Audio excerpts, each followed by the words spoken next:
Subscribe for more videos.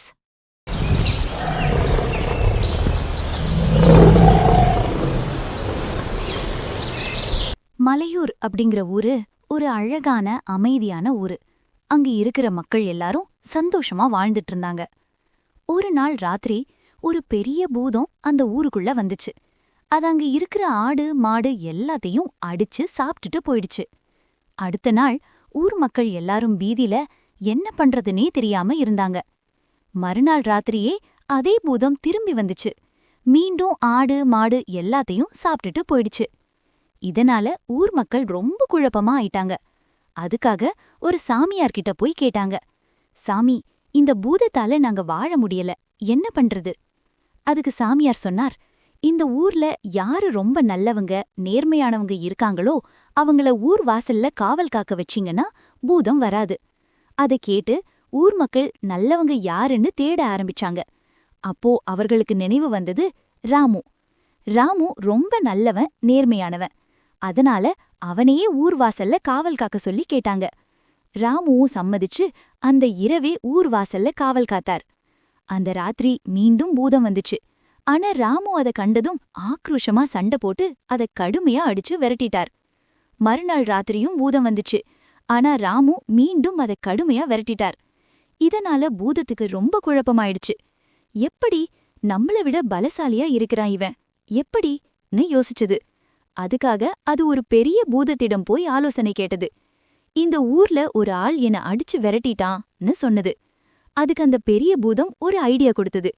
அதன்படி மறுநாள் ராத்திரி அந்த பூதம் மீண்டும் வந்துச்சு. ராமு மீண்டும் சண்டைக்கு தயாராயிருந்தார்.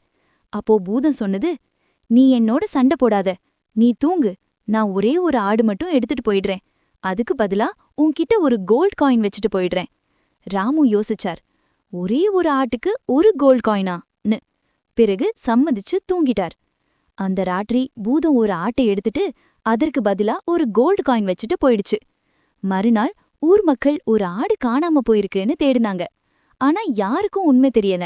இப்படியே தினமும் பூதம் வந்து ஒரு ஆட்டை எடுத்துட்டு ஒரு கோல்ட் காயின் வச்சுட்டு போயிடுச்சு. ராமுவும் தினமும் அந்த காயினை வாங்கிக்கிட்டு அமைதியா இருந்தார். ஒரு நாள், 2 நாள், 3 நாள் இப்படியே காலம் போய்கிட்டே இருந்துச்சு. 4வது நாள் பூதம் ஒரு ஆட்டை எடுத்துட்டு கோல்ட் காயின் வைக்காம போயிடுச்சு. மறுநாள் பூதம் மீண்டும் வந்துச்சு.